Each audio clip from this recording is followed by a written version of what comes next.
हाय दोस्तों, मैं लेक्चरर कमल मीणा। मेरे यूट्यूब चैनल गुरु कमल क्लासेज में आपका हार्दिक अभिनंदन एवं स्वागत करता हूं। दोस्तों, राजस्थान बोर्ड के लिए मैंने इतिहास क्लास 12th का फर्स्ट चैप्टर स्टार्ट किया, जिसका फर्स्ट वीडियो मैं अपलोड कर चुका हूं और आज मैं सेकेंड वीडियो बनाने जा रहा हूं। दोस्तों, इस वीडियो को देखने से पहले आप फर्स्ट वीडियो देखें। प्लस मैं तो ये भी आपसे कहा था कि कोई भी वीडियो देखने से पहले बुक्स को जरूर देखें, क्योंकि कुछ शब्द ऐसे आते हैं, कुछ जो आपने कभी जिंदगी में सुने ही नहीं होते हैं, आपको पता नहीं चलता कि ये एक्चुअली है क्या, और वो बहुत अटपटे लगते हैं, मेरे मुंह से आपको क्लियर समझ में नहीं आए। तो इसलिए अगर पहले आपने उनको किताब में देख लिया, एक बार आपकी नज़रों से निकाल दिया, तो वो शब्द क्या आपको क्लियर हो जाते हैं, तो आपकी इंटरेस्ट बढ़ता है वीडियो को देखने में और पढ़ाई में भी इंटरेस्ट बढ़ता है। तो कोशिश करें आप पहले एक बार किताब पढ़ लें, उसके बाद में इसको इन टॉपिक्स को इस वीडियो को देखें। तो आज जो सेकंड वीडियो बनाने जा रहे हैं अपना जो फर्स्ट चैप्टर है क्लास 12 राजस्थान बोर्ड में, उसका टाइटल है भारत का वैभवपूर्ण इतिहास, जिसके बारे में इसको भारत का वैभवपूर्ण इतिहास है। इसके दो डिवीजन मोटे मोटे किए गए हैं। पहला डिवीजन है, उसका नाम है ऐतिहासिक स्रोत, भारतीय इतिहास की जानकारी के ऐतिहासिक स्रोत क्या क्या है, जिन पे हमने पहले वीडियो बना चुके हैं। सारी जानकारी के स्रोत ले लिए थे, साहित्य के, पुरातात्विक है, साहित्य में हमने धार्मिक देखा, जैन, बौद्ध, ब्राह्मण, सारे ग्रंथों का बारे में हमने जानकारी ली। धर्मेतर के वंशावलियाँ वगैरह, ये ऐतिहासिक ग्रंथ जो भी थे उनके बारे में हमने जानकारी ली। अब जो नेक्स्ट बड़ा टॉपिक आता है उठ के, वो है कि वैभवशाली भारत की उपलब्धियां क्या क्या रही, मतलब ऐसी कौन कौन सी चीज उपलब्धियां रही जिन पे हमें गर्व होता है, हमें एज ए इंडियन होने के नाते, तो उनके बारे में हम जानकारी लेंगे। तो उन उपलब्धियों में हम सबसे पहले लेते हैं भारत की संस्कृति का विश्व में संचार। भारत की संस्कृति का विश्व में संचार, जो हमारा कल्चर है, इसको सारी दुनिया ने एडॉप्ट किया, स्पेशली एशिया महाद्वीप के अंदर। चाहे हम इंडोनेशिया ले, चाहे हम मलेशिया ले, चाहे हम बर्मा ले, चाहे चाइना, इंडिया जो प्रायद्वीप है उसके देशों को हम ले लें, चाहे हम ईरान ले लें, इराक ले लें, अफगानिस्तान ले लें, सारे देशों में भारत की संस्कृति को एडॉप्ट किया गया। और वहाँ पे हमारी संस्कृति, चीन भी लें, वहाँ पे हमारी जो संस्कृति है महात्मा बुद्ध को लेके, श्री राम को लेके, जो धार्मिक कल्चर, वो सारी फैली हुई है, जिनके हमें आज भी वहाँ पे मंदिरों के अवशेष, इनकी सारी जो हमारी संस्कृति उसके अवशेष वहाँ पे मिल जाते हैं। तो ये हमारी सबसे बड़ी उपलब्धि रही कि क्योंकि जो हमारी जो सभ्यता है, जो हम शुरू से जो संस्कृति है, वो उसको क्या है, वो दूसरे के अनुकूलन रही। हर आदमी, हर जो संस्कृति है उसको उसने अपनाया, उसने उसको रेस्पेक्ट दिया। इसलिए हम क्या है, भारतीय महान है, दूसरों की संस्कृति को भी कद्र करते हैं और दूसरों की रेस्पेक्ट करते हैं। उनकी कई चीज़ें हमारे अंदर भी समाहित है और मैक्सिमम चीज़ लोगों ने भी हमारी संस्कृति को ग्रहण किया। नेक्स्ट आ जाता है, मैं आपको एक चीज़ बता देता हूँ। मैंने अभी जिन जिन देशों के नाम लिए, चाहे जावा हो, चाहे सुमात्रा हो, चाहे इंडोनेशिया हो, चाहे मलेशिया हो, चाहे ईरान हो, चाहे इराक हो, चाहे श्रीलंका हो, चाहे बांग्लादेश हो, नेपाल हो, अफगानिस्तान हो, कोशिश करें बच्चों आप इसको एक बार ढंग से एटलस में देखें, इन देशों की लोकेशन को। जब तक आप एटलस में नहीं देखोगे, आपको नहीं पता अफगानिस्तान कहाँ है, आपको नहीं पता मलेशिया कहाँ है, आपको नहीं पता जावा सुमात्रा कहाँ है, तो आप क्या आंसर दोगे। तो एक बार आप इन सारे देशों को एटलस में देखें, कौन कौन सी कंट्री की कहाँ कहाँ लोकेशन है, उसके आपको बेनिफिट डबल होंगे, इतिहास को समझने में आसानी होगी, प्लस ज्योग्राफी की समझ आपको बढ़ेगी। सेकेंड टॉपिक है प्राचीन भारत में नाभिकीय शक्ति। जो हमारा एंशिएंट इंडिया है, उसमें जो हमारी नाभिकीय शक्ति थी वो बड़ी सुदृढ़ थी, जिसकी वजह से हम अन्य देशों के साथ में व्यापार कर पाए, अन्य देशों की जो हमारी संस्कृति थी वो अन्य देशों में फैला पाए, प्लस दूसरे देशों की संस्कृति को हमने सीखा, दूसरे देशों के साथ हम आर्थिक, सामाजिक, राजनीतिक संबंध स्थापित कर पाए। क्यों? क्योंकि ट्रांसपोर्टेशन का जो साधन था नाभिकीय शक्ति, वो बड़ी सुदृढ़ थी। कैसे कह सकते हो नाभिकीय शक्ति सुदृढ़ थी? आपने सिंधु घाटी सभ्यता को आगे मैं अभी जस्ट लूंगा, तो सिंधु घाटी सभ्यता पढ़ते हैं तो उसमें जगह है गुजरात में जिसका नाम है लोथल, वहाँ पे एक बंदरगाह के अवशेष मिले। नाव की आकृति मिली है, बंदरगाह था जो कि नाव की आकृति मिली है, वहां से व्यापार होता था, शिपयार्ड था, बनाए जाते थे। प्राचीन काल में जो हमारे वैदिक थे उसमें महोदधि, जो बंगाल की खाड़ी थी, इसका महोदधि नाम से उल्लेख मिलता है। रत्नाकर, अरब सागर का नाम रत्नाकर मिलता है। आपने नाम सुना होगा धार, जो कि एमपी मध्य प्रदेश में पड़ता है। धार एक जिला है। वहां के एक राजा हुए थे जिनका नाम था राजा भोज। आपने नाम सुना होगा, एक कहावत भी चलती है, कहाँ राजा भोज कहाँ गंगू तेली। तो उन राजा भोज थे धार के, मध्य प्रदेश के। उन्होंने एक युक्ति कल्प तरु, पूछा जा सकता है कि युक्ति कल्प तरु बुक किसकी है, इसमें किस चीज के बारे में उल्लेख मिलता है। तो युक्ति कल्प तरु बुक लिखी, किताब लिखी थी, जिसमें नाविक की, ये नाविकों की प्लस नाव की जानकारी या जहाजों की जानकारी सूचना मिलती है, जिसे हम पढ़ने के बाद पता चलता है कि किस प्रकार से नावों का निर्माण होता है, किस प्रकार से नावें होती हैं, किस प्रकार से ये सारी चीजें, नावों की जानकारी के बारे में उल्लेख कहाँ मिलता है, युक्ति कल्प तरु बुक्स के अंदर। किसकी है वो है राजा भोज की। राजा भोज कहाँ के राजा थे? मध्य प्रदेश में एक जगह है धार, धार के राजा थे। ठीक है, क्लियर। नेक्स्ट है, अब जो किताबों में उल्लेख मिलता है हमें कि जो नाव को चलाने वाला था, जो जहाज को चलाने वाला था, उसको किस नाम से जाना गया? कर्णधार। कहते हैं ना कि ये तो हमारा कर्णधार है, मतलब हमारा उद्धार करने वाला, मतलब हमें विकास की ओर ले जाने वाला। तो वो कर्णधार कहलाता था।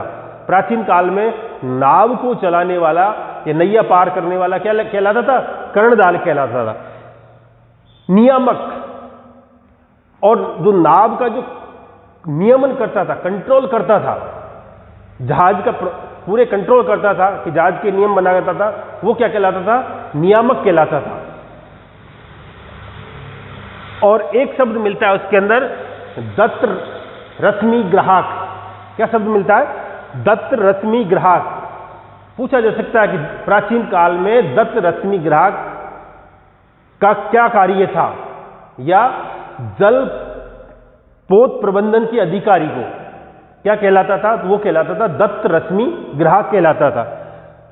जलपोत का जो प्रबंधन, जो मैनेजमेंट ऑफिसर होता था शिप का, उसको क्या किस नाम से जाने जाते थे? दत्त रश्मि ग्राहक के नाम से जाना जा सकता था। पूछा जा सकता है, एक अच्छा छोटा क्वेश्चन बन सकता है, 2 नंबर का भी अच्छा क्वेश्चन बन सकता है, 4 नंबर का भी बन सकता है कि प्राचीन भारत में नाभिकीय शक्ति के बारे में आप क्या जानते हो। या ऐसे भी पूछा जा सकता है कि प्राचीन भारत के अंदर नाभिकीय शक्ति सुदृढ़ थी, समझाइए। तो कैसे समझाओगे? ये सारी चीजें आपको बतानी है कि धार के राजा थे राजा भोज, उनकी एक किताब मिलती है, उसमें ये सारी चीजें उल्लेख मिलता है। युक्ति के कर्णधार जो चलाने वाला होता था, कंट्रोल करने वाला नियामक होता था, और दत्त रश्मि ग्राहक क्या होता था? जलपोत का प्रबंधक कहलाता था। ये सारी, और हमें सिंधु घाटी सभ्यता में लोथल से, धोलावीरा से, वहां से हमें जानकारी मिलती है। लोथल से एक शिपयार्ड भी मिला है, और कि यहाँ से जहाजों की आकृति भी मिली है वहां से। तो वहां से ये पता चलता है कि हमारे प्राचीन काल में भारत क्या है, नाभिकीय शक्ति मजबूत थी, और इसकी वजह से क्या है, आसानी से आदान प्रदान दूसरे देशों में जा आ सकते थे। ठीक है, दैट्स क्लियर। नेक्स्ट टॉपिक है भारत में प्रागैतिहासिक पाषाण संस्कृति। प्रागैतिहासिक, मैंने आपको एक शुरू में एक वीडियो बनाया था जिसमें मैंने बताया है कि जो इतिहास है, इतिहास को 3 भागों में बांटा गया है। एक है प्रागैतिहासिक, आद्यैतिहासिक और ऐतिहासिक। प्रागैतिहासिक वह इतिहास जिसके हमें किसी प्रकार के कोई लिखित साक्ष्य उपलब्ध नहीं है, ऐसी संस्कृति जिसके हमें कोई लिखित साक्ष्य उपलब्ध नहीं है, तो उनका ऐसी जो संस्कृति थी वो किस श्रेणी में आई? वो आई थी पाषाण संस्कृति।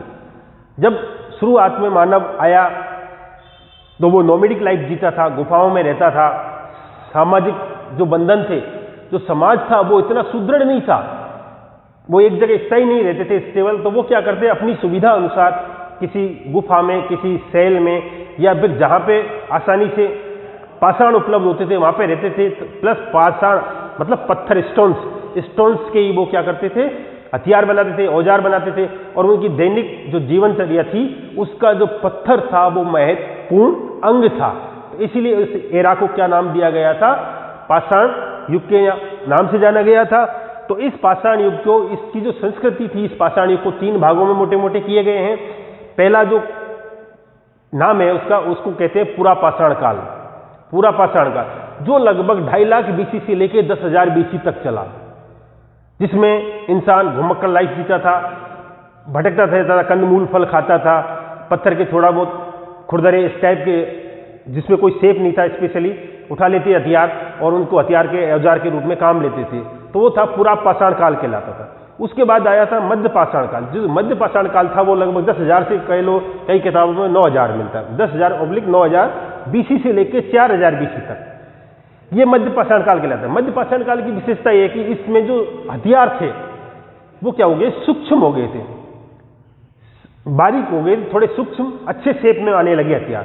तो मध्य पाषाण काल की विशेषता है। नेक्स्ट जो आती है वो है नव पाषाण काल। नव पाषाण काल है वो 4,000 बीसी से लेकर 1,000 बीसी के मध्य था। नव पाषाण काल के अंतर्गत मानव ने बहुत विकास किया, उसने पहिए का आविष्कार कर लिया, अग्नि की खोज कर ली, और अब वो क्या है, स्थायी रहने लगा, जानवर पालने लगा, चरवाया बन गया। इसकी वजह से क्या है, वो इसका राजनीतिक, धार्मिक जीवन, सामाजिक जीवन में उत्थान हुआ। तो इस प्रकार से पाषाणिक संस्कृति थी जिसके हमारे भारत में बहुत सारे साक्ष्य मिलते हैं पाषाण संस्कृति के, कि ये, तो इसकी हमें उपलब्धि हो, ये हमारी एक भारत की उपलब्धियां थी, ये उसी विकास का हिस्सा है। ठीक है, इसी क्रम में हम आगे चलते हैं। प्रागैतिहासिक काल शैल कला जो पाषाण कालिक थी, ये पूरा पाषाण काल की जो शैल कला थी, शैल का मतलब पहाड़, कला मतलब आर्ट, जो पहाड़ों की जो आर्ट थी, कला थी, उसमें जो इंसान रहता था उसके साक्ष्य हमें कुछ मिले, जिनको आज हम एक विश्व धरोहर के रूप में भी जानते हैं, और उनको हम देखने विजिट के रूप में भी जाते हैं, घूमने जाते हैं। जैसे कि आपने नाम सुना होगा अजंता की गुफाएं, जो कहाँ पे, महाराष्ट्र में। आपने नाम सुना होगा भीमबेटका की गुफाएं, कहाँ पे, मध्य प्रदेश में। तो ये सारी गुफाएं क्या है, एक उपलब्धि का हिस्सा रही, शैल कलाएं। उसमें बाकी हम जाएंगे तो देखेंगे वहां पर किस प्रकार के चित्र बने हुए हैं, किस प्रकार के वो लोग प्राकृतिक प्रेमी थे, किस प्रकार से फूल पत्तियों के चित्र बने, किस प्रकार की उनका धर्म था, बौद्ध धर्म को मतलब महात्मा बुद्ध की पूजा करते हुए उन्होंने दिखाया। तो ये सारी चीजों की हमें क्या है, शैल मतलब पत्थरों में जो कला थी उससे हमें पता चलता है इनके बारे में। जो प्रागैतिहासिक काल जो शैल कला थी उसके साथ हमें देखो भीमबेटका, पंचमढ़ी, भोपाल, विदिशा, सागर, ये सारे के सारे कहां पर है, ये मध्य प्रदेश में। वापस सुनो, पंचमढ़ी, विदिशा, सागर, भोपाल और भीमबेटका, ये सारे के सारे कहां पे मिले हमें, शैल चित्र के मध्य प्रदेश में मिले। मिर्जापुर नाम सुना होगा आपने, मिर्जापुर में, यूपी के अंदर मिर्जापुर मिले, राजस्थान में चंबल है, दर्रा है, विराटनगर है, यहां पे राजस्थान में भी रावतवाटा है। तो यहां पे भी राजस्थान के अंदर बूंदी, विराटनगर, रावतवाटा, यहां पे भी राजस्थान में शैल चित्र के या शैल कला के हमें साक्ष्य प्राप्त हुए। नेक्स्ट है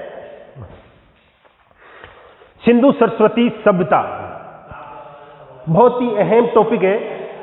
मैं इसको नेक्स्ट वीडियो में एक वीडियो बनाऊंगा जो कंपटीशन के ऊपर होगा, आरपीएससी, यूपीएससी, किसी प्रकार की जो कॉम्पिटिटिव एग्जाम हो रही है उसमें मैं इसको बहुत डिटेल से पढ़ाने वाला हूं। लेकिन आपको छोटी सी बारीकियां बता देता हूं सिंधु सरस्वती के बारे में कि सिंधु सरस्वती सभ्यता, हमारे एक इतिहासकार है जिनका नाम है ईएचकार, उन्होंने कहा कि जो अंग्रेज आए थे और अंग्रेज जाने के बीच में वो हमारे भारत को 3000 वर्ष पूर्व छोड़ के गए। कैसे कि उन्होंने सिंधु घाटी सभ्यता की खोज की, उन्होंने पता चलाया कि यहां पे भी एक अच्छी सभ्यता रहती थी, यहाँ के एक डेवलप्ड लोग थे यहाँ के, जिन्होंने यहाँ पे एक विकास किया था और कालांतर में सभ्यता का पतन हो गया था, जो कि क्या था, वो भारत का गौरव था। अब सिंधु घाटी सभ्यता ये क्या है, अपने नाम प्रागैतिहासिक काल अपन सुन रहे, अभी पाषाण काल पढ़ा। पाषाण काल जो कि लगभग चलता है, कहां तक चलता है, 4000 से लेकर 1000 बीसी तक चलता है। इसके बीच में जो सबसे पहले जो धातु आई पृथ्वी पे वो थी तांबा। तो पाषाण, पत्थर और तांबा, तावा के बीच मतलब पत्थर का तो जाना हो रहा है, पत्थर तो क्या हो रहा है, पत्थर का जो एज है, स्टोन एज है, वो तो क्या हुआ है, विदा हो रहा है, और तावा आ रहा है, कॉपर आ रहा है। तो इसकी जो मिली जुली संस्कृति है वो कहलाई ताम्र पाषाण काल। क्या कहलाई थी, ताम्र पाषाण काल, मतलब तांबा और पाषाण दोनों की मिली जुली शक्ति। तो उसी का जो नेक्स्ट स्टेप अपन हिस्ट्री को कनेक्टिविटी कर रहे हैं, तो उसको नेक्स्ट जो आता है चरण, वो क्या कहलाता है, सिंधु घाटी सभ्यता कहलाता है। सिंधु घाटी सभ्यता के बारे में बता दूं कि इसके जो ज्यादातर स्थल है वो सिंधु नदी के आसपास पाए गए। आप नक्शे में ढूंढिएगा, एटलस में देखिएगा सिंधु नदी कहाँ है। सिंधु नदी की 5 सहायक नदियां कौन कौन सी है, चिनाब वगैरह, इन सारी नदियों को देखना है आपको। इसका बहाव कहां से, किससे निकल रही है और कौन कौन से देश में। मेनली ये सिंधु सरस्वती सभ्यता है, ये 3 देशों में फैली हुई है। अफगानिस्तान जहां पे मुंडीगाह और सूरतगोई 2 स्थल है, पाकिस्तान में बलूचिस्तान, सिंध, पंजाब, सब जगह इसके अपने अपने स्थल मिले हैं, और भारत के कश्मीर, पंजाब, हिमाचल प्रदेश, राजस्थान, हरियाणा, यूपी, गुजरात और महाराष्ट्र, इन सारे राज्यों में सिंधु घाटी सभ्यता का विकास पाया गया। सर्वप्रथम 1826 में चार्ल्स मेसन ने सिंधु घाटी सभ्यता की ओर हमारा ध्यान आकर्षित किया कि यहां पे कोई सभ्यता रही थी भारत में। उसके बाद आते हैं विलियम बर्टन बंधु है, जॉन्स विलियम और विलियम बर्टन। आपने नाम सुना होगा, कराची और लाहौर के बीच में 1856 में एक रेलवे लाइन बिछाई जा रही थी, रेलवे का ट्रैक बिछा रहा था। तो इन लोगों ने सर्वप्रथम उस सभ्यता के कुछ ईंटें उठा के उस रेलवे लाइन के उपयोग की, तो इनका भी ध्यान गया कि यहाँ पे कोई न कोई सभ्यता रही है। उसके बाद में वही 1856-57 में कनिंगम ने भी इस सभ्यता का देखा, जायजा लिया। आपने सुना होगा कि 1857 की क्रांति हुई थी। 1857 की क्रांति में जो यहाँ के गवर्नर जनरल थे, कौन थे, लॉर्ड कैनिंग। नाम सुना है लॉर्ड कैनिंग का। 1856 से लेकर 1862 तक रहे थे लॉर्ड कैनिंग। तो लॉर्ड कैनिंग के समय में भारत में भारतीय पुरातत्व सर्वेक्षण विभाग की स्थापना हुई थी 1861 के अंदर। कौन से डिपार्टमेंट की स्थापना हुई थी, भारतीय पुरातात्विक सर्वेक्षण विभाग की स्थापना हुई थी 1861 में। किसके मार्गदर्शन में हुई थी, जिसका प्रथम जो डायरेक्टर था वो कौन था, कनिंगम।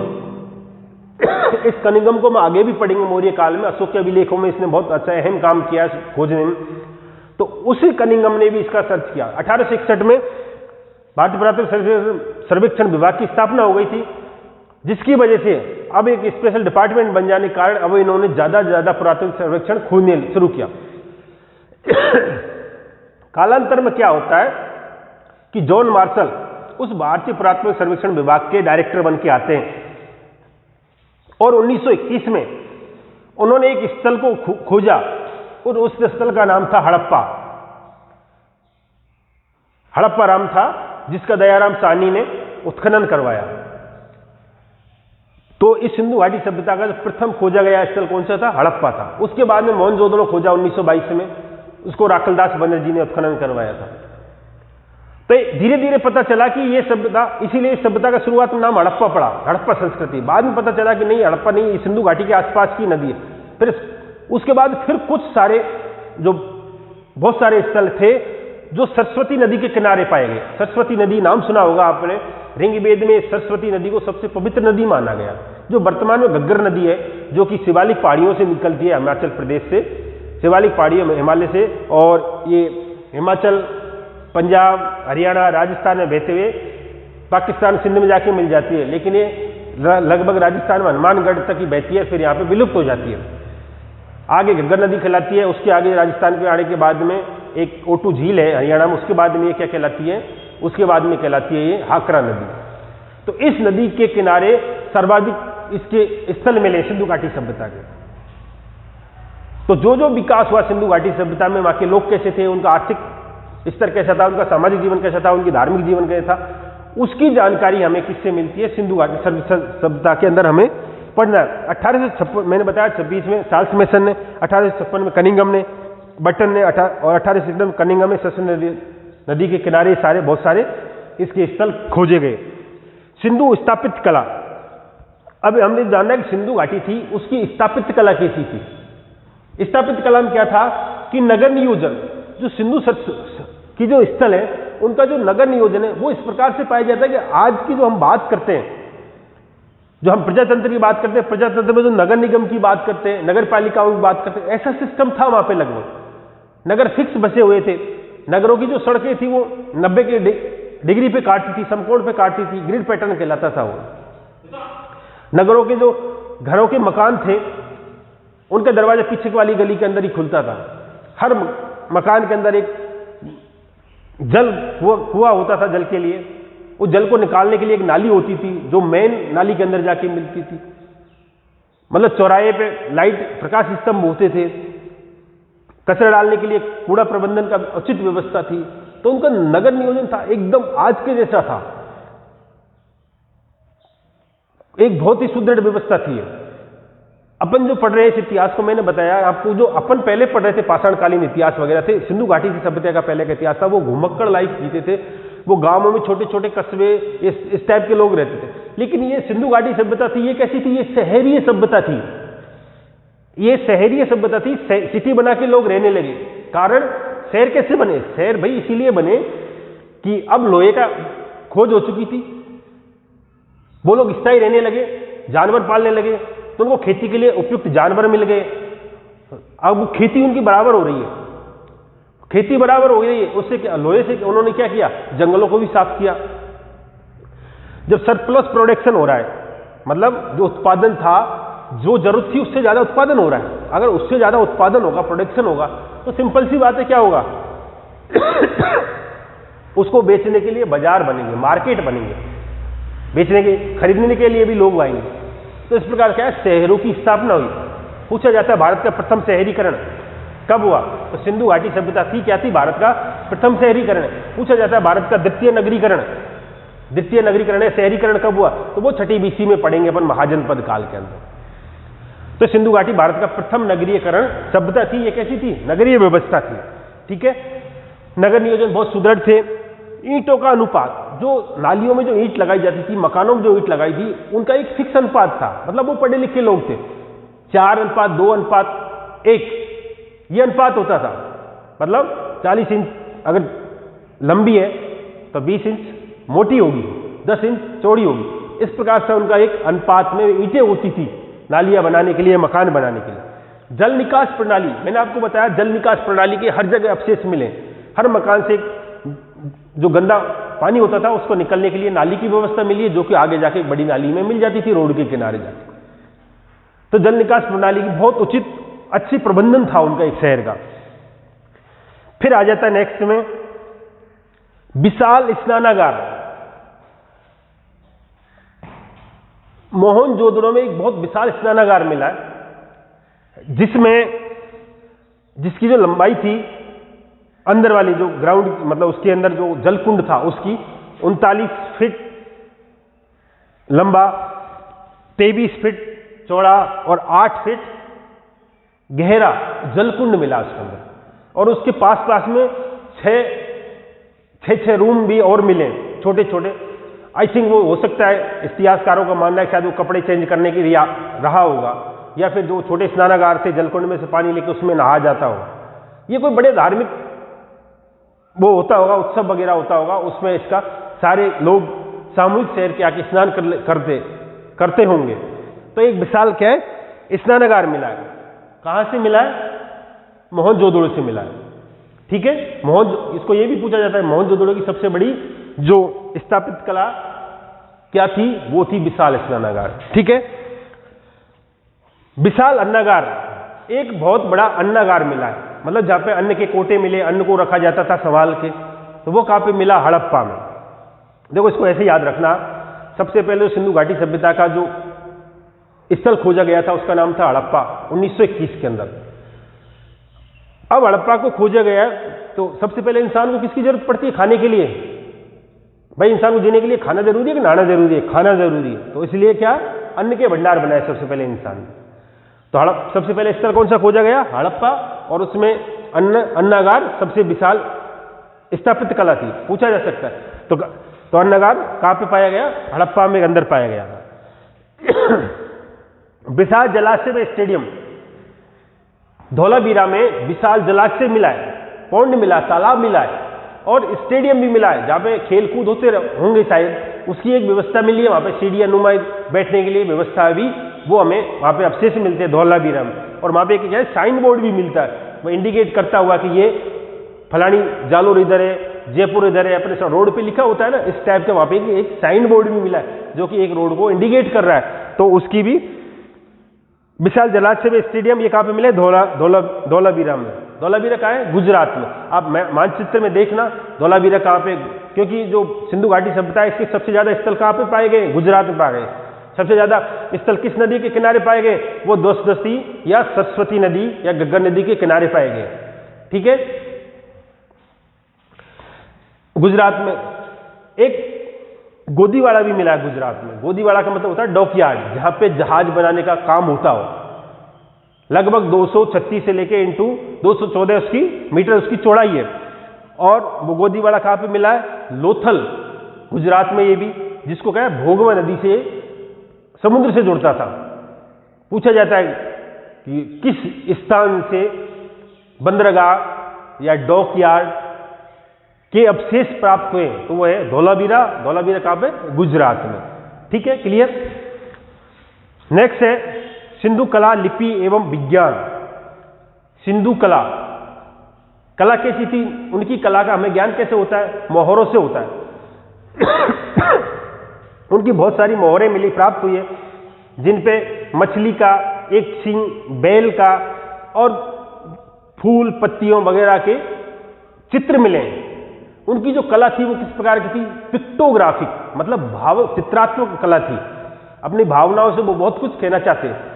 उनकी जो कला थी लगभग उसके 2500 अक्षर मिल चुके हैं। वो अलग बात है कि अभी इतिहासकार इसको पढ़ने की कोशिश कर रहे हैं, लेकिन अभी तक उन मोहरों को पढ़ नहीं पाए, जो कि सेल खड़ी की बनी होती है। उनकी मोहरें किसकी बनी होती? सेल खड़ी या स्टेटाइट, इंग्लिश का वर्ड है स्टेटाइट, उसकी बनी होती थी। ठीक है, और विज्ञान में भी वो लोग क्या थे? समृद्ध थे। कैसे पता चला सकते हैं कि उनका हर एक मापदंड, मतलब बांटों का भी माप एक फिक्स था, 16 के अनुपात में 32 अनुपात में उसके बांट होते थे। ईंटों का भी एक अनुपात फिक्स था, कितने अनुपात में होंगे। मकान तो हर चीज को, एक सड़कें भी है तो वो 90 के डिग्री पे होंगी।